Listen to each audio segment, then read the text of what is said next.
Good evening everyone, welcome back to my channel. My name is Shikha Sharma and I am a teacher by profession and my channel name is Teach Learn and Grow with Me. So ये मेरी video होगी उन सारे candidates के लिए जो बहुत सारे स्कूल्स में इंटरव्यू देने के लिए जाते हैं या दे चुके हैं एंड उनको पता नहीं होता है कितनी बार कि इंटरव्यू में कौन कौन से क्वेश्चंस पूछे जाएंगे by the principal, by the director, by the management, by the coordinator. तो ये बारे मैं आपको बताऊंगी जो कॉमन इंटरव्यू क्वेश्चंस होते हैं इन ऑल द स्कूल्स। आपको सारे स्कूल्स में आप जाओगे तो कॉमन क्वेश्चंस यही वाले होते हैं, तो आपको वेल प्रिपेयर्ड होना चाहिए इन सारे क्वेश्चंस के लिए and in English only, because if you are staying in Delhi के अंदर तो English is so compulsory to speak in every of the school, right. तो हमारा जो फर्स्ट क्वेश्चन होता है इंटरव्यूअर का, फर्स्ट होता है introduce your self. Introduce your self मतलब आप अपने बारे में कुछ बताइए। मैं आपको नहीं जानती हूँ, वो आपको नहीं जानते, तो अपने बारे में आप अपने आप को इंट्रोडक्शन कैसे दोगे। तो फर्स्ट ऑफ ऑल आप कहेंगे माय नेम इज़, जो भी आपका नाम है, my name is Shikha Sharma. जैसे कि मैं आपको अपना इंट्रोडक्शन दे के दिखाती हूँ। My name is Shikha Sharma, पहले आप अपना नेम बताएंगे। After that where are you staying, आप कहाँ पे रहते हैं, जैसे I am staying in Rohini Delhi. Third आप बताएंगे अपने फैमिली बैकग्राउंड के बारे में, राइट। जैसे कि we are 4 members in our family, me, my mother, my parents, जो भी आप अपनी फैमिली के बारे में बताना चाहते हैं कि आपकी फैमिली में कौन कौन है। आफ्टर दैट आप प्रेजेंटली क्या कर रहे हैं, आप उसके बाद अपनी क्वालिफिकेशन बताने मत लग जाना। सबसे पहले आप बताइए प्रेजेंटली आप कहाँ पे जॉब कर रहे हैं। जैसे presently I am working in Delhi Heritage School या presently I am working in Mother Divine, जिस भी स्कूल में आप काम कर रहे हैं, right. After that how many experience you have, आप मदर डिवाइन में कर रहे हैं या किसी और स्कूल में काम कर रहे हैं। I am working in Mother divine from last 2 years, 3 years, 4 years, इस तरह से बोलेंगे। देन आफ्टर दैट आप बताएंगे आई am having 13 years of teaching experience, जितना भी एक्सपीरियंस है। अगर आप एक्सपीरियंस नहीं है तो आप एक्सपीरियंस के बारे में नहीं बोलेंगे। आई am a fresher you will say recently. After that आप बताएंगे आपकी क्वालिफिकेशन। तो फॉर एग्जांपल आप बताएंगे आई have done my secondary from, कौन से स्कूल से करिए। After that I have done my senior secondary, I have done my graduation, I have done my post graduation, कौन से कॉलेज से करा है, कौन सी यूनिवर्सिटी से करा है आप लोगों ने। Then after that I have done B.Ed from Guru Gobind Singh या दिल्ली यूनिवर्सिटी। आप जो भी आपकी क्वालिफिकेशन है आप बताएंगे।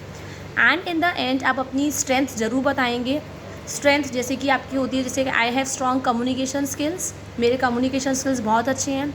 या आई एम अ गुड मोटिवेटर, मैं दूसरों को मोटिवेट बहुत अच्छे कर सकती हूँ। I am a quick learner, मैं बहुत जल्दी कुछ भी चीज़ जल्दी से सीख जाती हूँ। आप बता सकते हैं I am having leadership qualities, आप ये बता सकते हैं। I am an all rounder, ये सब बताएंगे। एंड लास्ट में अपनी हॉबीज़ बताएंगे। अब देखिए आप हॉबीज़ कितनी बार हम कुछ ऐसी बता देते हैं, आपको अपनी हॉबी ऐसी बतानी है जो स्कूल के लिए यूज़फुल हो। अब आप बता रहे हैं I am good in dancing, तो उनकी स्कूल के लिए हेल्पफुल होगी, क्योंकि जब भी स्कूल में फंक्शंस होंगे, एनुअल फंक्शन होगा, स्पोर्ट्स डे होगा या कोई भी, आप अगर स्पोर्ट्स में गुड हैं, आपको अपनी हॉबी इस तरह से बतानी है। ये आपको कोई भी नहीं बताएगा, फ्रैंकली स्पीकिंग। हम जनरली जाके बोल देते हैं मैं स्टडीज़, मुझे रीडिंग पसंद है।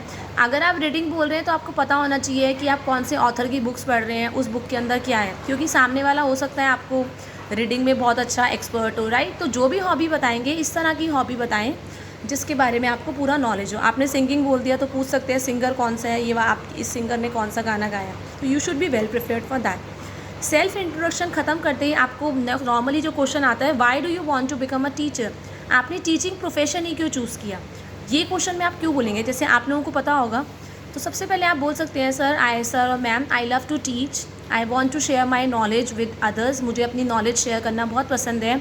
एंड आप वेरी वेरी इंपॉर्टेंट थिंग आप ये बोल सकते हैं कि sir because teaching is the only profession that teachers all profession, क्योंकि टीचिंग एक ऐसा प्रोफेशन है जो सारे प्रोफेशन को पढ़ाता है। टीचर सारे स्टूडेंट्स को पढ़ा रही है, और वही स्टूडेंट्स हमारे डॉक्टर्स बनते हैं, पायलट्स बनते हैं, इंजीनियर्स बनते हैं, आईएएस बनते हैं, आईएएस बनते हैं, आईपीएस बनते हैं। तो टीचिंग से ही निकलते हम लग जाते हैं।